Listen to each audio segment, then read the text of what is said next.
Please be seated.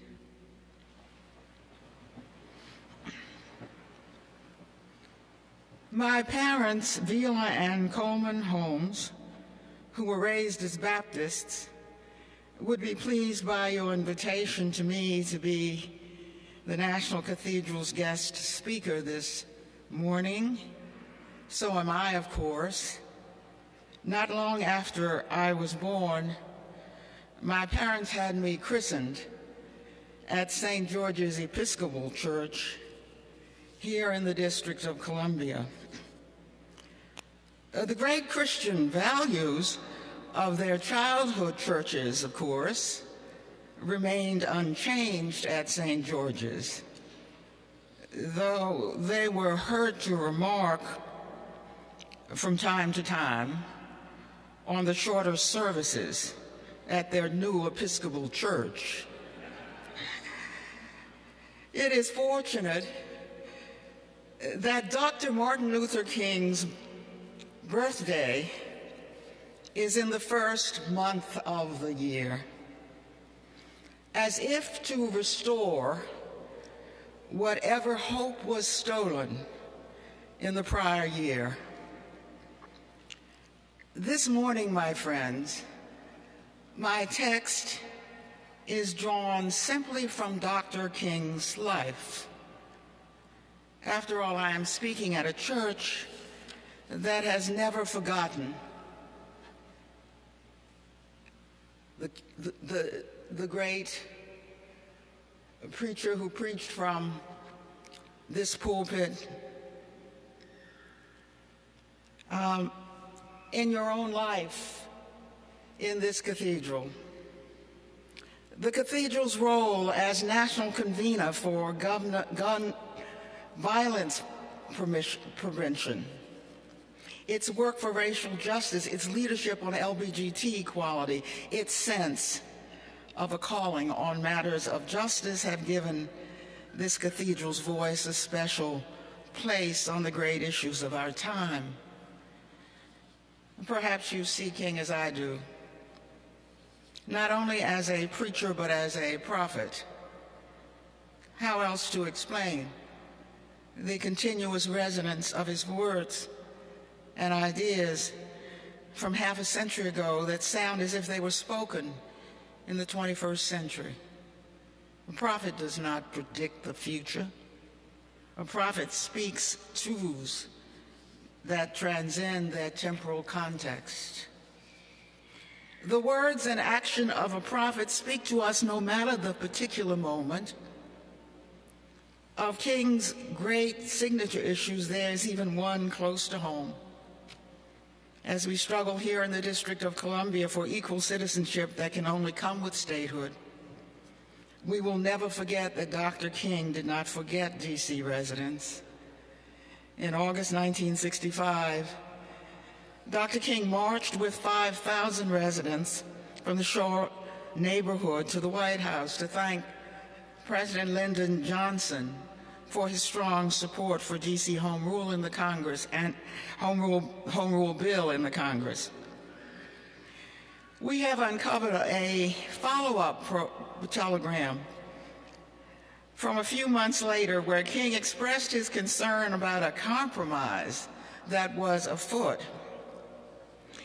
His telegram read in part, "All civil rights and other groups in Washington and outside urge you to make one more try for the administration bill in 1966. I add my plea to theirs." Signed, Martin Luther King, Jr. As King lifted his prophetic voice on the great issues of the time, he never forgot that in the 1960s, one of them was the total absence of local democratic self-government or local officials and no representation in Congress for the District of Columbia. He understood that a nation's capital with no local democracy for blacks and whites alike was a major civil rights issue. His efforts for our residents as they sought a local self-government were among the most consequential. Congress gave our city home rule in 1973. That accomplished a perennial struggle ensues against undemocratic interference with city government from Congress, and remains every year. King envisioned full and equal democracy for the district, just like everywhere else in the United States. His prophetic vision has helped move DC residents onward to statehood. We recognize that Dr. King's life and philosophy of life do not tell us what to do any more than the Bible, written after all by men over the centuries, can be read as an instruction manual about how to resolve the issues of the day. It would be a mistake to shoehorn King into today's issues as if his life were an equation that will give us the right answer on the other side of the equal sign. King himself rejected mechanistic formulations. For life, a prophetic life is organic in its guidance. To be sure, the life of our nation's philosopher of nonviolence cannot help but inspire us in our battles against gun violence in our city and in the nation today. Last year, I fought back 4 separate congressional attempts to overturn every single one of the district's gun safety laws. The Congress in which I serve is deaf to the 90% of the American people who support background checks to close the loophole that allows guns to be sold in private gun shows to all takers. In the current era of ISIS, Congress recently voted down an amendment to bar people on the terrorist watch list from buying guns.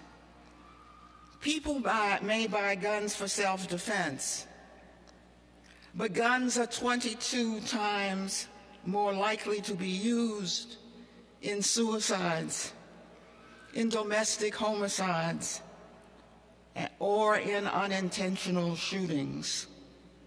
Far fewer Americans supported civil rights then than support background checks today.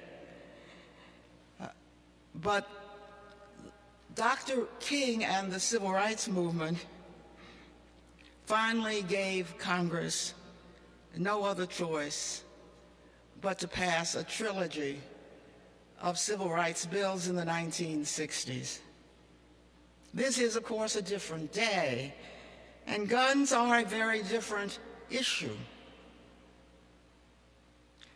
But with such a huge super majority, it should not take a movement to get Congress to pass tougher background check laws. It will take unrelenting pressure, though. In a democracy, such pressure cannot be turned back forever. That pressure is clear today in another of King's great issues as the middle class becomes poorer and income inequality has become the top domestic issue, while the poor remain mostly unmentioned. Race, Dr. King's first signature issue, is not resolved, but his proverbial grandchildren have adopted his marches and nonviolence to make Black Lives Matter against police abuses. Martin Luther King Jr. did not get the Nobel Peace Prize because he led an indigenous minority group of freedom fighters in the United States.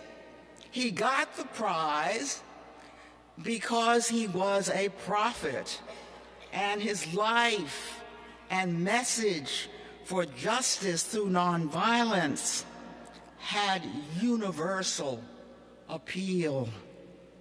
King, the prophet, still speaks to those who struggle for racial and ethnic equality and for equal rights for our LGBTQ brothers and sisters, and for women, and for fairness for immigrants who seek refuge. We hear him in our struggle to bring guns down.